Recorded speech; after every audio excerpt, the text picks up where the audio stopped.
Hello, hello, everyone. This is Christina Singh, and you are listening to the Growing Woman podcast. I am so thrilled to have you all back for another episode. Welcome, welcome, welcome. I cannot wait to dive in with our guest this week, who is Laurel Carpenter. And before we dive in, I just want to, as always, thank you all so much for your support of this show. Every single person listening, commenting, liking our Instagram page, and really spreading the word about the show. Thank you so much. To the folks leaving us a review on iTunes and on Apple Podcasts, thank you so much for your support. We're just so grateful. So keep the word going and growing. And I'm so excited to introduce our guest today. So our guest this week is Laurel Carpenter.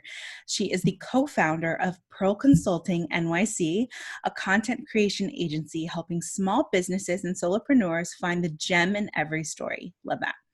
Pearl Consulting NYC specializes in business blogging, copywriting, resume and LinkedIn revision, and social media management for Facebook, LinkedIn, and Twitter.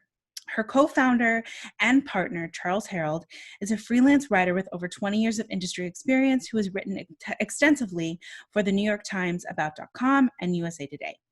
Welcome, Laurel. Thank you. It's great to be here. I'm really excited to do this. This will be my first interview ever on a podcast. I'm so excited and honored that I get to be the first one. Yeah. Well, thank you so much for being here. And, you know, the name of the show is Growing Woman. So we are diving into all of the ways you've evolved. And I know you have had such a personal evolution in your career and for yourself, and you're very open to trying new things and doing new things in your life. And so I really wanted to talk to you about that. But first, I want to start with, where are you from? Who are you? Where did you grow up? And how did you come into your first part of your career? So I was born in Schenectady, New York, in upstate New York. And I lived there until I was about 8. And then my family moved to Vermont, to Essex Junction. And I actually, one thing that was a real hallmark of my childhood is that I was a child when Bernie Sanders was the mayor of Burlington, Vermont. And I would say that definitely had a very strong impact on me. Wow. And on a lot of people from my Gen X generation that grew up during that time. So my family moved quite a bit, and we actually moved to Plattsburgh, New York. I went to high school there for 2 years, and then we went back to Vermont. My dad had some unexpected career changes. Mm-hmm. And so I got really used to talking to lots of different kinds of people and moving around and making new friends, because I think I went to 4 different school systems in my elementary, middle, and high school life. So that's where I grew up. Yeah, I was going to ask you, so you're moving around a lot. Obviously, that means you had to be pretty adaptable. How did that, you touched on being able to talk to very different people from all different areas. How did that really help you evolve growing up as a kid? Well, I definitely saw, especially the move that we did in middle school, as an opportunity for reinvention. And I recently found journals I had written as a 12-year-old where I was absolutely thrilled about moving away from Essex Junction, Vermont, where I was in middle school, because I was a very nerdy child. And I was like, just like Madonna, I'm going to reinvent myself. Did you write that? I did, actually. I love that. So, and that, I would say that it wasn't always easy. I was definitely kind of a nerdy child, and didn't always get along with kids my age until that move when I was in 8th grade. And I don't really know exactly how it all came to pass, but I just decided I was going to really try to make friends and understand like who the people were. And mm-hmm. just, I always was a creative person, and I had music and drama and chorus, and I tended to make friends who were in those types of creative endeavors. And honestly, that was how I made friends. And I also, I actually tried out for cheerleading when I was in 9th grade, and I made different friends from that. And I actually got really supported. It's kind of funny. People think of it as like a Mean Girls kind of a thing sometimes, but the girls that I was cheerleaders with when we were teenagers were actually really nice women. And that was when we lived in Plattsburgh, and they wanted to help me, like, you know, learn how to do the moves, and we practiced together, and we had so Yeah. much fun. So I've had a lot of different interests, and I'm just really, I just feel like those moves really kind of forced me to have to adapt to making new friends and being with different kinds of people. So That makes a lot of sense. And I've been through a similar situation where, I mean, I moved around a lot in the same area when I was a kid, but I definitely had those situations where I moved to a new town when I was 14 and completely had to reinvent myself or have this new lifestyle. I don't think I had to reinvent myself. It was this opportunity where I was like, people don't know me since kindergarten. I can do this. And I think we talk about female allyship a lot on this show, and it sounds like you had a good experience after a different transition in your life with female allyship. Is that the case? mostly, I would say that particular example of that, the women that I made friends with from 8th and 9th grade, I just really happened to, I think I had a pretty good sense for knowing who my friends could be at that point, having, been through a couple of situations where I tried to make friends with people I didn't have very much in common with from the past. Eventually you adapt and learn. And I feel like female allyship was definitely present in that group of friends. So I think that's wonderful. And I love that there's kind of this stereotype around cheerleaders that you are telling me that really broke for you. And that I think that stereotype is, coming from a lot of people who maybe don't have the best experience with female allyship around maybe a popular group of people, as cheerleaders are usually portrayed to be.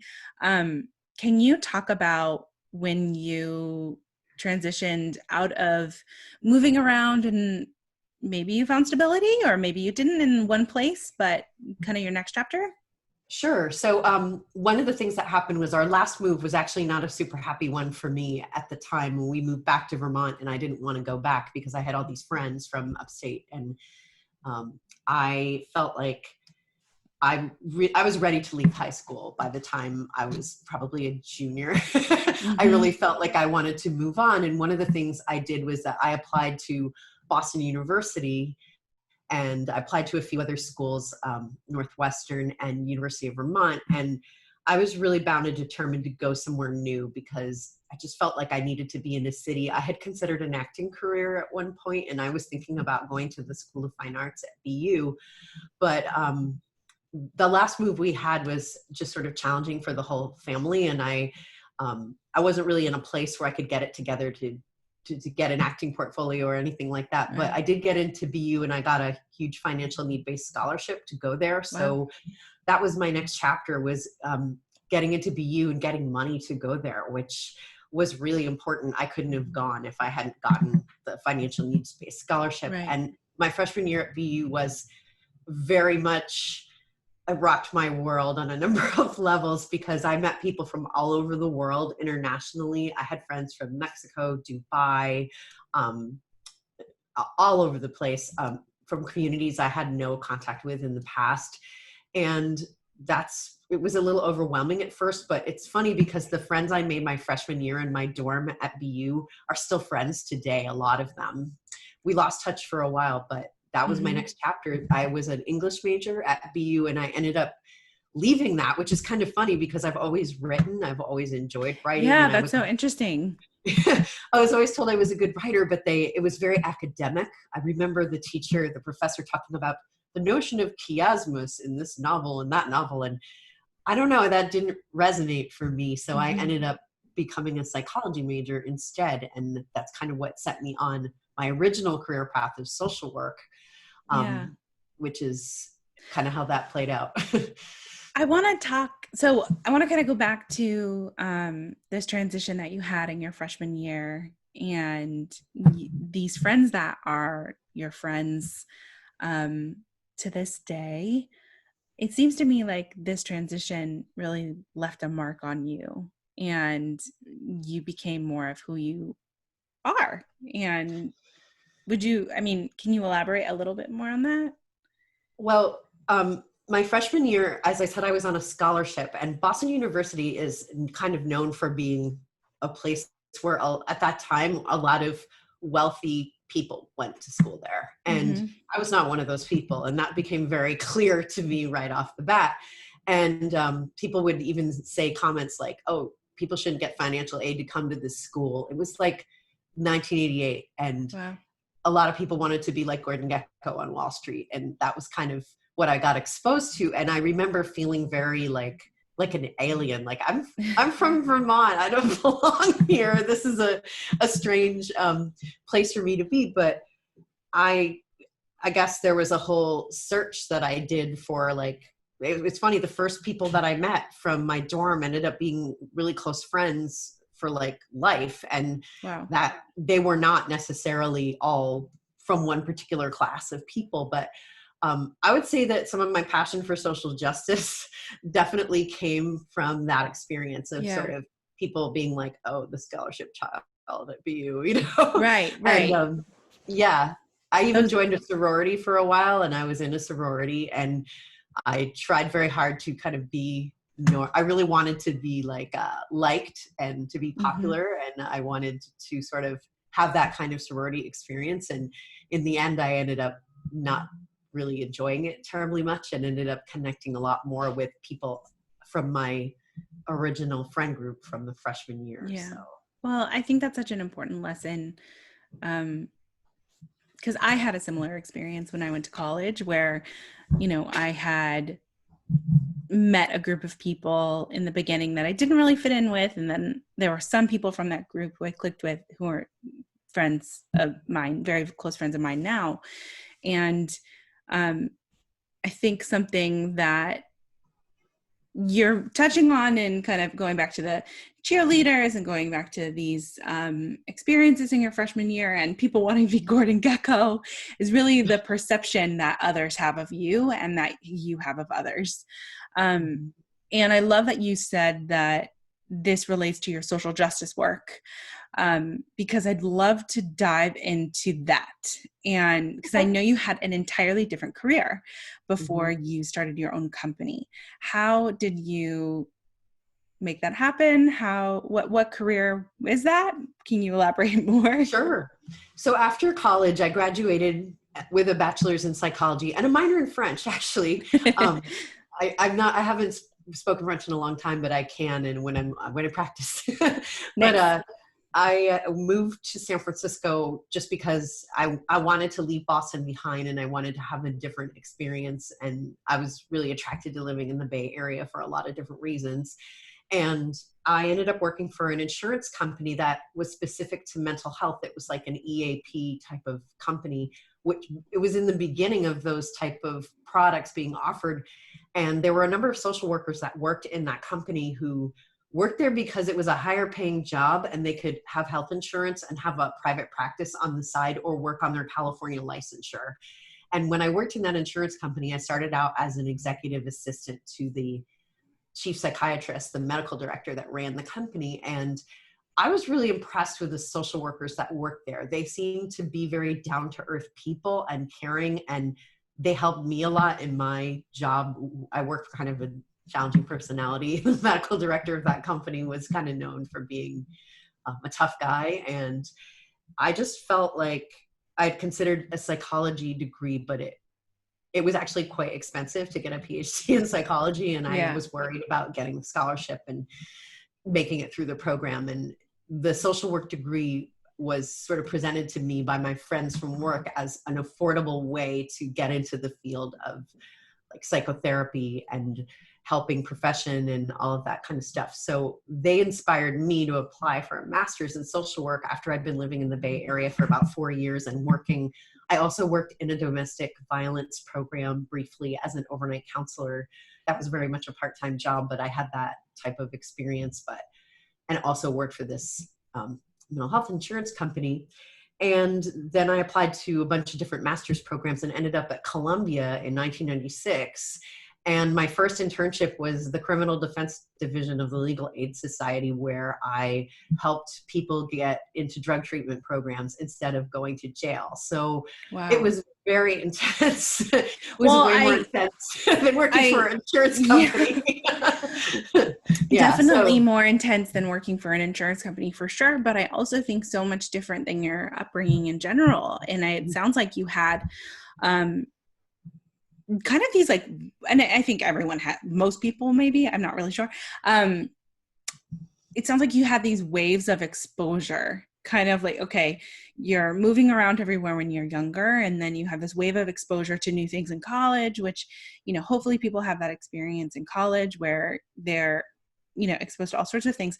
And then it feels like you have this very dramatic exposure to another life. And that you rode that wave very, I mean, you're working there for 4 years, but you have a very different exposure to social work now in this different way of life, encountering people who are from such different backgrounds than you are. How did that affect you? it affected me very deeply, I would say, because the first year internship, I actually had some challenges with my supervisor. We weren't the best fit personality wise, and I ended up changing to a different field placement in midstream and had to make up a couple months of time. And so, but honestly, the criminal defense division is probably one of the biggest life experiences that I ever had in terms of understanding what it means to be a person of privilege, actually, and understanding what it means to, you know, help people who have had experiences with institutions for most of their lives and how that's deeply affected them. And honestly, I remember very specifically, I had a woman who was a heroin addict, and she was nodding in the examination room when we were talking, and I didn't know what that was. I had no idea. And someone had to tell me. One of the other more experienced people had to tell me, and her daughter had come in with her, unfortunately, was able to explain a whole bunch of things to me. And together we coordinated sending her into a drug treatment program. And honestly, like, prison wasn't going to do anything for her, really. Just going into jail and not getting help for the drug problem was not going to be a good solution for her ever. And I could really see how, like, oftentimes the prison system doesn't have opportunities for people to really, like, find a way out and succeed and, you know, learn a trade or get help. So actually the program we were part of was really very important. And I think it did work, even though it was a very challenging way to get initiated into direct care with clients. Right. I learned so much from that experience. So when you started examining privilege and your own privilege, what started coming up for you? Well, I had an experience with a client, and this was a little later on, where I ran groups, and clients, sometimes when they sense you're kind of this young thing and maybe like a little bit sheltered, they will ask you a lot of questions about yourself. And one of my clients said to me, "Miss Carpenter, are you from Connecticut? Do you ride horses?" It's so funny. I have to laugh because I don't do those things. But compared to my clients, like, clients would bring up issues of race with me all the time. You remind me that I dated this white woman when I was in high school. Wow. My family, like, I was told that my skin was darker than a paper bag, and that was a bad thing. And I thought to myself, like, I've never had that experience. And it was a shocker. And actually, I got to take the training. The People's Institute has this training called Undoing Racism. And one of the agencies I work for did that training. And honestly, it got me to have, I feel like I have less fragility around being a white person because of that, because I got confronted with that a lot when I was a social worker, and clients would want to talk to me about that all the time. And I got to the point where it was like normal, that it was actually better to have those conversations and put that out in the open and see what their perceptions of me were. And then I could respond to that and not be defensive about it. So, and it also gave me a really deep perspective on racism and how pervasive it is in this country. And I became very involved in that People's Institute for a while and brought that training. I had taken it outside my agency, and we actually, another woman and I brought it into the agency so that other people could learn from it and address issues of white privilege and also, we didn't really use the word intersectionality at the time, but that certainly came up as a topic among Right. staff who had like different cultural backgrounds. Like, for example, African Americans and people from Africa will sometimes have clashes over like various cultural things. And that came up too in those trainings. Right. I love this so much because it shows that your evolution, well, you were put into a situation, you chose to be put into a situation that drastically changed your perspective. And I also love that once your perspective was changed, you realized how important it was to then advocate for other people to understand these issues in a deeper way. Was that a vein in your career? And is that something that has come up for you time and time again? Yes. And when I look back at my social service career, I actually think that the People's Institute training and bringing that to the agency where I worked at the time was the most important thing I ever did in my social service career. I don't think there's anything else I ever did that was as important as that, because there were a lot of unspoken issues in the agency where I worked, and cultural challenges and lots of fragility. And I felt like the people in that particular agency, which is called The Bridge Incorporated, it's on the Upper West Side and it still exists. And I actually feel that they're a very good agency, and I have a lot of positive things to say about them, but they embraced the training and their staff embraced it. And even though it was very hard at times for people to have these open and honest conversations about race, they did it, and they continued to do it. And I really felt like, if Debbie and I don't know, I don't want to portray myself as, I feel like one of the things I've had to learn not to do is to go into the savior complex. And no, of course, I think what is great. No, and I'm not saying that. I think that what's great is that you learned something, you realized it was important, and you wanted to bring it to other people to learn, and not to save them, but just to say, hey, we have some issues here that we need to recognize and understand, and we have to be able to process this. And if you're saying that this is the most important thing that happened in your social work career, that's a huge thing, because it means that it had such a huge impact on your life, and you knew that it was going to be valuable for other people. So I don't think you're a savior. I think you just offered value to other people, which is great.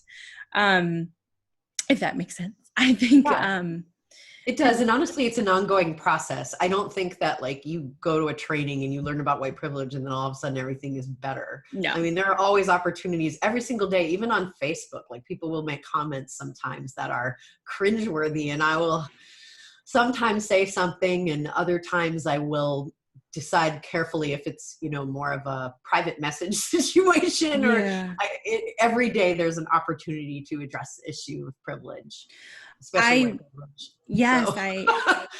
I 100% agree. And I think that it's great that you can recognize that and you can make those statements as a white person and have that conversation. And what were it just feels like from what you're talking about, you had this like major change in perspective during your career, which is great. And you're open to it. Did you encounter people it sounds like you did at work or in your personal life that have not been open to these experiences? Sure. I mean, I would say that when I worked at that first agency, The Bridge, there were some staff who were very threatened by the idea of discussing these issues, but some of it also had to do with personal experiences of trauma. Yeah. And in some cases, I had to take a step back from, being too aggressive about people addressing the issue of white privilege when maybe they were already dealing with some generational trauma that came, for example, from like being a Holocaust survivor or the children of Holocaust survivors. I feel like sometimes those are issues where maybe I would have been wise to have taken a step back, not coming from a particular cultural background. And, that's something that is also like, you have to be a little bit careful sometimes when you think you're an ally and you want everybody else to like believe what you believe. And then you start kind of steamrollering people with your SJW stuff. And I've been called that. So, well, I tend not to care as much about that, but I also do tend to really think about what message is going to be the most effective. Because I have gone down the path of beating people over the head with my ideas, and it's not always well received, and you have to find a way to get through to different people that is not necessarily going to be the same tactic for everyone. Right. And we literally talk about this every single episode, but I think something you're touching on is vulnerability, and people's vulnerability, and whether they're willing to be vulnerable about things that don't make them very comfortable, and whether you're being able to be vulnerable about things that you're learning, and the moments that you have to accept that you made somebody uncomfortable. And that's not always an easy thing to accept.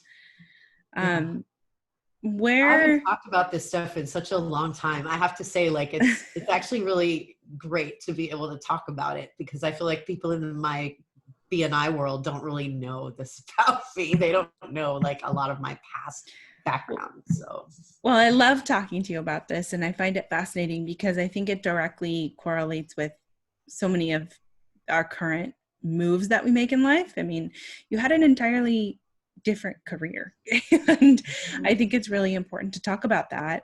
I want to talk about what shifted in your career to, push you to start your own business. Sure. So I originally started out, my first job was case manager, and I went to people's apartments. In fact, some of the apartments I used to go to are really close to my actual apartment right now. Where do you live? Washington Heights. So Great.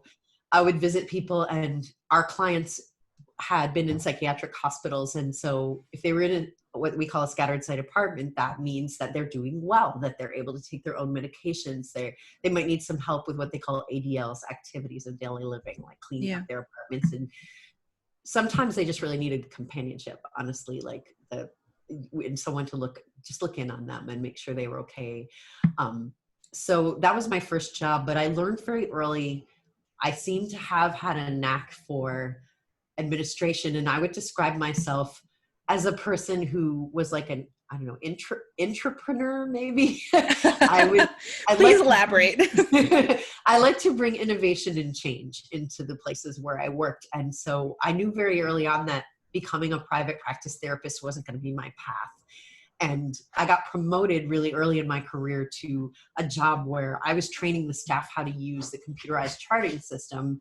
And I liked doing that. I liked teaching people stuff, and it was fun. And the staff often, didn't really want to learn the computerized charting system. They want to talk to the clients. So I would try to find ways for them to learn it so that they could, that would become automatic, and then they could do their work with clients. Yeah. And so over time, I ended up getting promoted into director level roles. I was director of quality improvement for one agency, where we would make sure our programs, if they got audited by the state, would pass the audit. And I ended up in more of a learning and development type of a role because of that interest in teaching people how to do things. One of the agencies where I worked had been doing all of their training of the staff who were spread out on all the boroughs.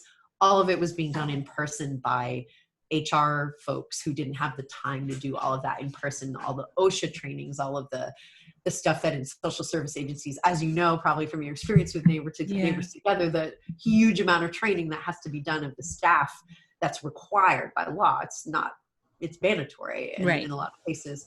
I implemented a computerized charting system for people to be able to get that training out of the way online and not have to do it all in person. And we still did in-person training. But, sometimes people are a little bit afraid of change. And I would say that I was always, especially pushing for technology innovation, I always really wanted there to be an easier way for people to do things. And it wasn't always viewed that way. But oftentimes I would be able to convince people that it was, something that was useful and needed. And in fact, the agency where I used to work, where I implemented the e-learning program, I was having a call with an old coworker of mine, and she said, actually nowadays we're really glad we have that charting system or the e-learning system that you implemented, because no one can meet in person to do training. So this is now you're hearing this, but back then you were feeling a lot of resistance to that. Yes. And I was often that person that wanted change and for things to be done differently. And so I think I had always had an entrepreneurial mindset. And after a while in the nonprofit world, it became honestly very tiring to be that person who is pushing for change and always having to kind of convince people to see it my way. And I started to become, I was in the field for 20 years and I really had some really interesting projects I work on that were innovative. But the last 2 years, I actually did this is like a whole other tangent we could go on, but I did a women's empowerment program called I want to talk to you about that. Yeah. Okay. I did a women's empowerment program where, long story short, I started to realize that I was really not happy in my career and that I really wanted to make a change. And that part of what was making me feel unhappy was that I always felt like I was like Sisyphus pushing the boulder up the mountain, that I wanted to make change, and that change is just so slow often in these agencies. And I know that that's not just in agency work, it's in other places too. Yeah. And I just started thinking, I really want to do something different with my life. And originally I thought I would go into corporate learning and development. And I had some great interviews. One of my best, I'd say one of the coolest jobs I went for was the learning management system administrator at Etsy, the company in Brooklyn. I really wanted to work there. It did not work out. And actually there were a lot of corporate changes later. I would have been laid off 8 months later anyway. So it kind of worked out. But I wanted to work for like a startup or a cool type. But you felt like, right. You felt like you had that, so, okay. You felt like you had that change in that career path in mind, like the change in mind. What drew you to that program that you signed up for? That Mama helped. Yeah. So number one, what's it called? And then what drew you to it in general? It's called Mastery, and it's Mama Gina School of Womanly Arts is the name of the organization, and it's run by a woman named Regina Thomas-Schauer, who's also known as Mama Gina. So I think I had a friend who did the program, and she had like a taster on a weekend type of thing where you go and pay $65 and it's a day-long workshop. And one of her big focuses is helping women figure out what we want, what we desire, and how we can have more pleasure in our lives in many different ways. And I realized that I really was like starving for pleasure in a lot of ways in life. And the job was just one aspect of that. There was like way more to it than that. But I felt like my job really started to feel like a drudgery. I started really dreading getting up in the morning to go to work. And one of the places I worked had a big ethical scandal. I was gone after that happened, but it really was very disillusioning to see a nonprofit social service agency have such an ethical scandal that they were on the front page of the New York Times.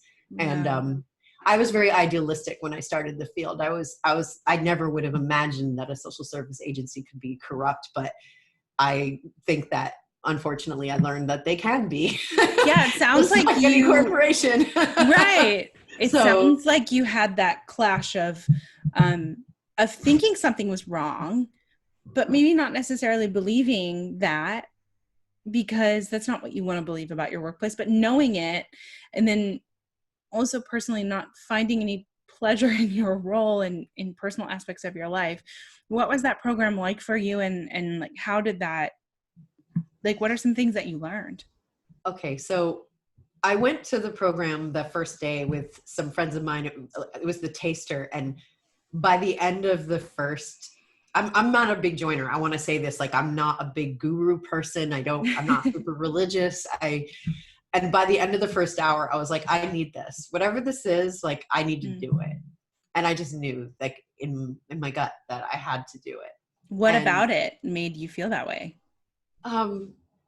Well, first of all, a lot of women that had gone through the program gave testimonials about what their life was like before and after, and why it had helped them. And it was very convincing because those women were from a lot of different backgrounds. They were not all one, like they weren't all wealthy. They weren't all white. They were not all like a monolithic group of people. It felt pretty real. It felt authentic. It didn't feel like it was just put on for show or something like that. And they taught us a couple of things. There's something called a Trinity in the Mama Gina community where you brag, you express a gratitude, and you express a desire. And a lot of women are not taught to brag about our accomplishments or to say like that it's sort of like people think it's not being humble or being arrogant if you brag, but really if we express the great things in our lives, it gives other people, not just women, permission to say the great things they're doing, and it raises the energy, it raises the vibration. It's not about like, I'm better than you. It's really like I brag I changed careers after 20 years. Yeah, it shatters honestly, that narrative that we're taught. And a gratitude would be like, I'm so grateful to Christina for inviting me on the podcast today, because she's an amazing woman and we get to talk about an aspect of our lives we don't get to discuss in our networking group every Tuesday. And a desire I would have would be like that our business grows over the next year, and that we increase our income by a certain amount. Or, you could have a desire be about the world. Like, we all come out of the pandemic, like with a different perspective. So she taught us some practical tools in that workshop that seemed really useful to me. And also there's a lot about the body in the Mama Gina program, about expressing emotions through your body and playing what we call all 88 keys of the piano. So joy, sadness, anger, all of the emotions, that it's okay for us to express those things. And she has a tool for expressing anger called a swamp, which I'm not going to get into detail about right now, but it gives you permission to scream and cry and be cathartic with a whole group of other women. And honestly, that was very, I don't know, I just felt like from that first workshop that there were tools in there that were somewhat missing in therapy that I had, because I've had a lot of therapy actually, and therapy is a lot of talk often, and although that's changing, there's more modalities available and talked about. I find that moving things through my body is very important in order to grow and process, and sometimes emotions can get stuck in your body. And I don't know that I had that advanced of an understanding of that when I first went to her workshop, but I knew that what she was doing was different from a traditional therapy, and it felt real and authentic. And they also didn't really push me to sign up super hard. They did offer a good discount if you signed up that day, but I never felt like it wasn't like a hard sales pitch. Like, it was very feminine oriented, very oriented towards the feminine. And I never experienced anything like that before. And it's changed my life. It's one of the reasons I left and started a new career, like facing that. And I made some changes in my relationship life as well. So that's like a whole other topic of conversation. Yeah, that's a whole other hour of this show. No, I love the tool that you just gave our listeners of the brag, the Trinity: brag about something, offer gratitude, and then state a desire. I would definitely encourage everyone to use that, because I think you're totally right. There's this narrative that we're taught that if we brag about something, if we share our accomplishments, that we're conceited, or we're having a big head, or we're just, it's not always seen as the best to be confident. And I think right now is a moment where a lot of women are shattering that narrative. And what a gift that you received in that group the first time you went there, to see that and connect with it. So you could take this next step in your journey. I also think what you touched on around authenticity is super big, because if you had not felt like this was an authentic program that you could have participated in, you probably would not have had this experience and changed your career path. And I really respect that, because I know you personally are not a fan of like salesy pitches. Like, just knowing you, I know that about you. So when you went through this process and you had all these changes, like you're saying, in your relationship, in your life, when did you leave your job? So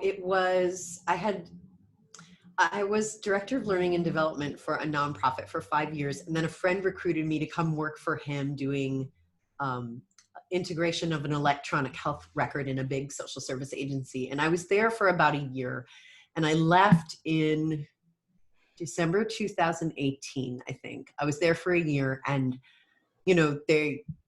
it was really just about me recognizing that this was another innovative project that was going to require a huge investment of my time and energy. And it felt like it was sucking the life out of me. Wow.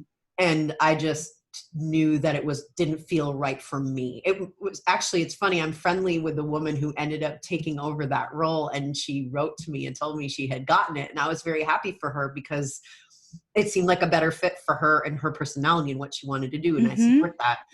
I just knew that this was it I knew after about 6 months that it was the wrong job for me. And I even talked to my boss about it. And eventually I made the decision to leave. And what happened is I actually didn't have much of an agenda at that time. But it wasn't really a chance meeting, but a friend of mine, a colleague who owned his own tech company, and I had drinks like for networking purposes. And he said, he's a very entrepreneurial minded person. And he said to me, you ever thought about you and Charles going into business together? And I had taken a web development class just like on the weekends, and we talked about it. Charles also had a history as a programmer. He worked for Time Warner, and when Time Warner merged with AOL and all of that, he worked as a programmer and he was a writer as well.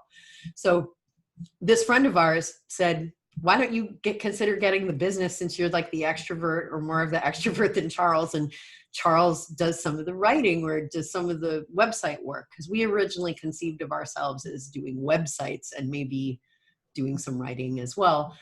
But long story short, what ended up happening was he hired us to do the social media for his company and to do some blogs. And that is how the business got started, was because of this friend who was very entrepreneurially minded, and also a male friend, I want to emphasize, because, he was like I would say it was normally not something I would have considered doing. And I felt like, he is very much a go-getter in a way that, I guess women aren't always trained to be like that. And I certainly wasn't trained to be like that. Well, I think what you're also saying, because we've talked about female allies on this show, where like Tracy, who was on the show, she talked about how Jen Gittimer invited her to our chapter as she was just starting out her business and had no idea what she was doing. I think it just depends on the person. But it does sound like that entrepreneurial go-getter spirit is the same thread between those two people. I think maybe what you're touching on is your maybe your personal desire to not necessarily take that huge step in that moment, but somebody pushing you. Well, I would say that I was suffering from imposter syndrome, because even though the female allies in the Mama Gina community were like always very positive and supportive, like, you can do this, like, do you want, you can change your life.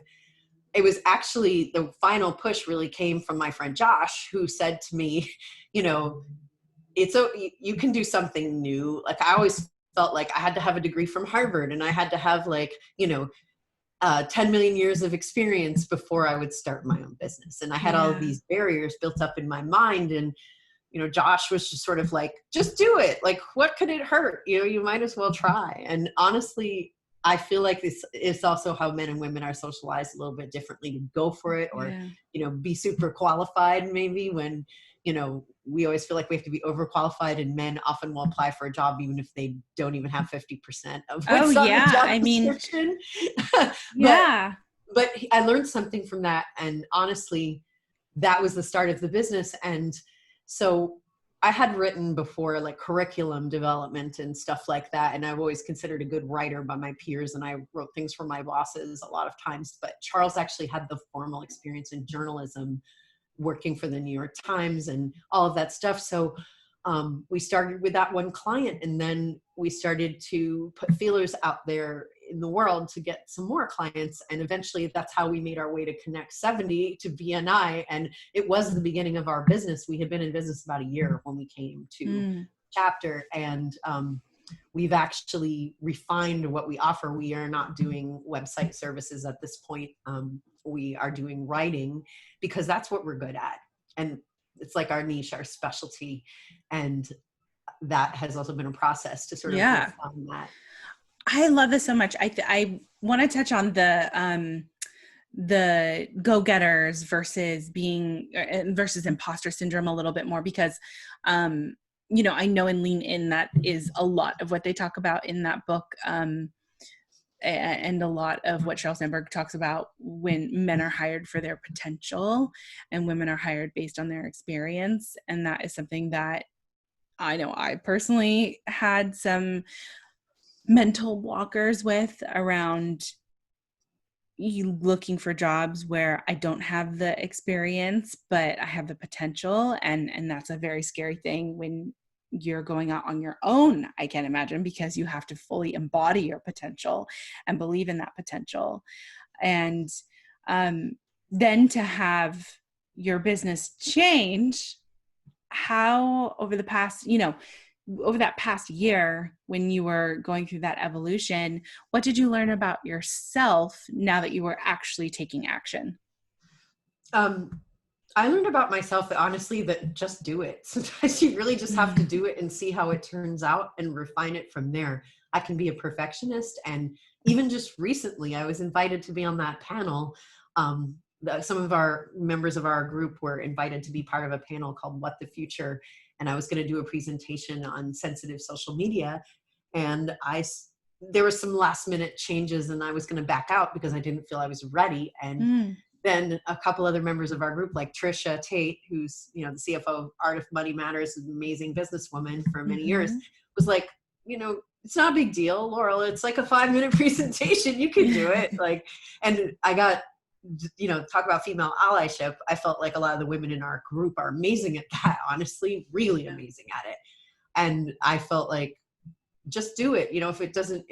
If I get feedback that I need to change something, then I will adjust. But I sometimes get hamstrung by my perfectionism, and that is something I've been working through, like being less afraid to put things out there and to go after maybe clients that I wouldn't have thought would be possible for us to get. And honestly, I have found that reliability, follow through and quality and personal service, those 4 things are so important when you're running a business. And I think we provide all of those things, and we've been told that by people that we've worked with. And I think that honestly, just it's like almost like old fashioned, like I feel like these days of just doing what you say you're going to do and being reliable. And those are all things that count so much when you're an entrepreneur, and when you're serving people, it really matters. And sometimes it matters more than being like the absolute best in the business or having 20 years experience. Sometimes that follow through reliability is more important than anything else. Right. Well, you're talking about relationship building, and the fact that if somebody finds you reliable, you're giving something to a customer that they can rely upon. You're bringing value straight to them. I mean, talk about this kind of weaving of your experience. You're always trying to find ways to bring value to people, including yourself. And now that you're, the head of your own business, your own company, that is a lesson that's stronger more than ever. And so it's so great that you're learning that. Where do you think those moments of like those blocker moments come from for you? It's from the past, honestly. It's from I remember that I thought I wanted to be an actor, and I have actually some background in training in that. And I remember just having had a couple of experiences where I didn't get into a show, or I didn't get into a group, or being told by like extended family members that, you shouldn't have, I was actually told by a family member, you shouldn't apply to Boston University because your parents can't afford it. And basically being told like, you're too big for your britches, girl. Don't go there. And that happened a number of times, like to me over my life. And sometimes those voices, the stuff that happens in childhood, it sticks with you for a very long time. Oh yeah, of course. Even if you've done a ton of personal growth work, which I have probably spent so much money on therapy and growth work, but it's, I try to like draw upon those tools when that happens and try to access that when those blockers come up, as you put it. So. Yeah. I mean, I think what you're talking about is finding your voice. And having somebody tell you it's too expensive for you to go to school, that's really challenging. Oh, I think Laurel froze. Yeah, she froze too. Oh, are you there? I'm there. Okay, we're back. But what I think you're talking about is, really finding your voice, and then having those, having somebody tell you that it's too expensive for you to go to school, or that you shouldn't be an actress and all that stuff. It's putting you in this box and not allowing you to express yourself and go with what you want in life.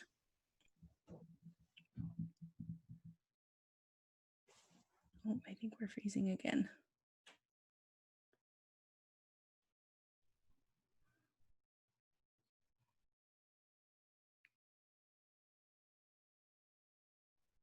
Are you there?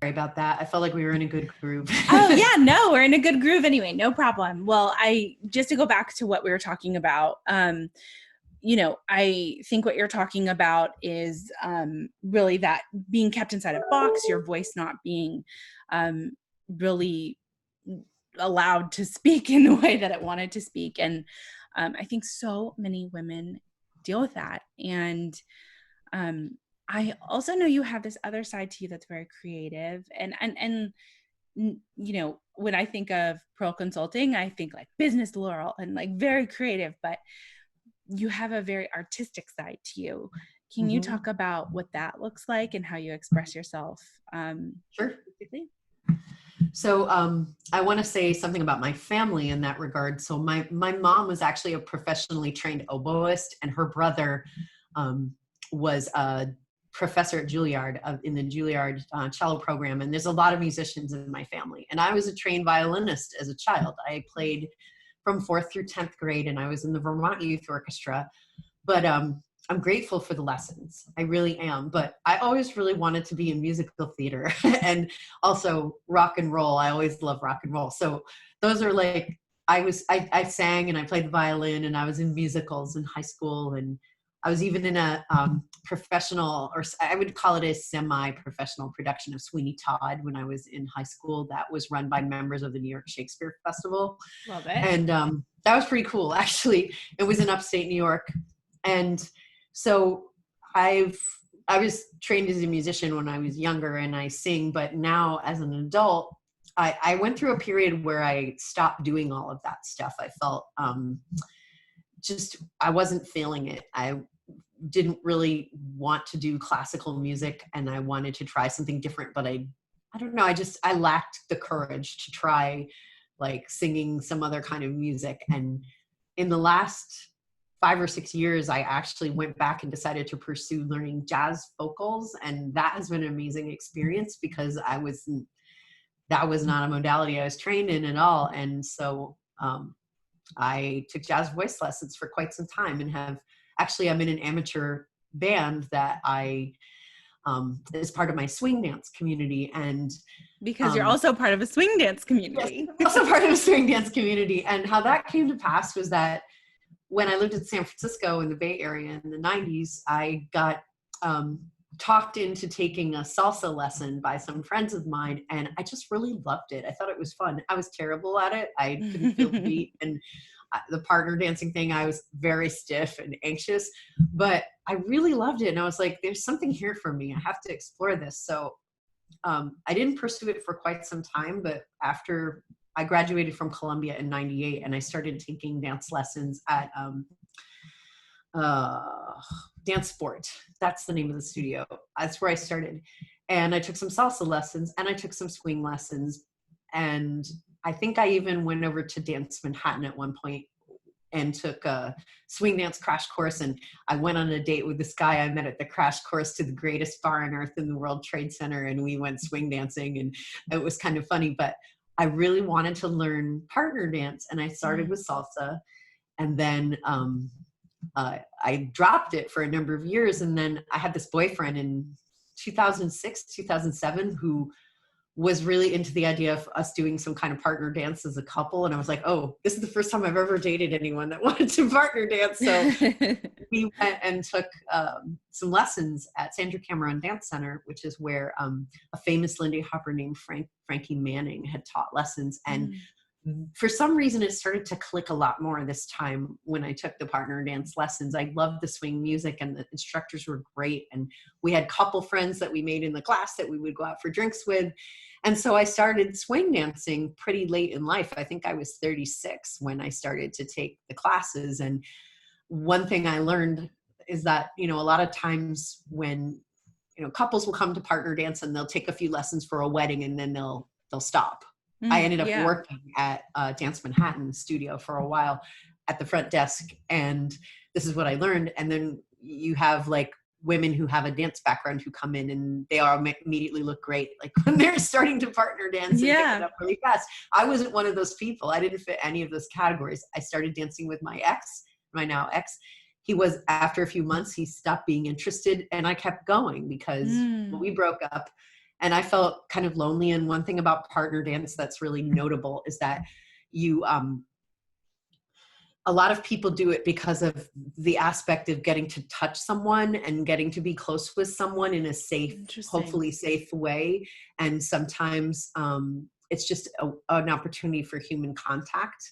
And I kept dancing because I was feeling lonely after this breakup and just wanted to learn more. And that's actually how I met Charles. It was about 6 months after the breakup. We were at an event called the Jazz Age Lawn Party, which is held in the summertime in New York. Everybody gets dressed up in 1920s clothing and 30s clothing and dances. And Charles and I became friends. We were friends first, and we met our friend Felice Amera, who's a swing dancer, who's also a friend of mine from my women's community. She sort of, we were in line, and he came over to talk to us, and he just seemed like a nice guy, and we became friends. And that's kind of how it's all started, was from swing dancing. I love that so much because, you weren't going in looking for any sort of romantic relationship, or you just enjoyed it. And you went in with a partner. You didn't have a partner, and you stuck with it because you enjoyed it. And I think that is really such an embodiment of, doing things that make you happy and continuing to do them because they make you happy. Before we wrap up, can we talk really briefly about S Factor? Of course we can. And how you found, what is S Factor? So S Factor is a feminine movement studio that encourages women to be empowered and sensual in their bodies. And we teach embodied feminine sensual movement, and that includes pole dancing. It includes working with the chair in lap dance, and it also includes floor work. But what makes S Factor really unique is that it is really about embodiment and empowerment. There's no mirrors in the studio, and all the classes are done in this red glowy light. And it's not a place for performing for men. It's really a safe space for women to go and explore empowered, embodied movement. And I got into S Factor because of the Mama Gina community, because Mama Gina will have people do a kind of performance, what they call an entrance, in the beginning of her workshop, of her mastery workshop. And a bunch of women came from S Factor and did what we call an entrance. And what really struck me about them was that the women were all different ages, all different races, all different cultural backgrounds, shapes, sizes, and ages. And they were, rocking their sensuality. They were just so comfortable with their bodies. And when I saw that, I was like, I need that in my life. I need to feel comfortable in my movement. Because when I had studied acting and dance, I was told I was really stiff and I was uncomfortable in my body. I had a lot of shame. And I felt like when I started taking classes at S Factor, it really helps a lot of women to melt their body shame. Yeah. And I took it for 5 years and I became an instructor, and I'm teaching classes virtually now. And I have been teaching there for over a year now. And I am very grateful for that experience, because I think it's really helped me to feel more comfortable and relaxed in my body in ways that nothing else I've ever tried has. Mm-hmm. So I highly recommend it. Yeah, you can hear it in your voice and you can see it. It makes you so happy. And I think the theme of a lot of what we've been talking about as we wrap up is you're very open to new experiences, and you're very open to learning and to seeing ways that you can provide others value and value for yourself. Where does this desire to learn and this openness come from, and how can others embrace that? Oh, that's such a good question. I think I've always been curious, and my mom is a very curious person. I would say that, like, if you ever meet her, I hope you do someday. She's just got like a childlike enthusiasm for everything and everyone. And whenever I would have friends come over to the house, she'd want to know everything about them. I used to find it really embarrassing, but now as an adult, I actually see that she's really open to new people and experiences. And I'd say actually, I probably get it from her, from my mom. So, and I've also had a lot of experiences, like I said, of moving around and having to make new friends. And I'm just a curious person. And I've often found that like when I went down the path of learning swing dancing, I was pretty terrible at it in the beginning. And I kept going because I don't know, I felt like there's something here for me. I can learn something, even though I'm not very good. And I met Charles from doing that. Right. It's like, and not only that, I also became a much better dancer. So I've just learned over the years that sometimes when you do have curiosity, that there's like a lesson there in it for you. And if you stick with it, you never know what's going to turn up in your life. You'd be surprised. So yeah. I think that's such a beautiful note to end on. And I'm so grateful for your curiosity and for your exploration of yourself and of the world. And thank you for sharing all of this with all of our listeners and me. And I'm just so grateful to have you on the show. Thank you so much, Laurel. I am so grateful to be here. It was wonderful talking to you about all of these things. You too. Where can people find you if they want to connect with you and talk more about what you do and your journey in Pearl Consulting? Great. You can contact me at laurel@pearlconsultingnyc.com. Our website is www.pearlconsultingnyc.com, and we're on Instagram, Facebook, and LinkedIn with that name. So it should be pretty easy to find us, or you can just look me up, Laurel Carpenter, on LinkedIn, and connect with me there, and I'd be happy to. Beautiful. And if you want to find more about the Growing Woman podcast, you can find us on SoundCloud. You can find us on YouTube. You can find us on Apple Podcasts, and hopefully now Spotify by the time Laurel's episode comes out. We're working on it, so bear with us. And you can find us on Instagram at Growing Woman Pod. Thank you all for listening. Thank you for being here, Laurel. Thank you so much for your time. Thank you, Christina. It's a pleasure.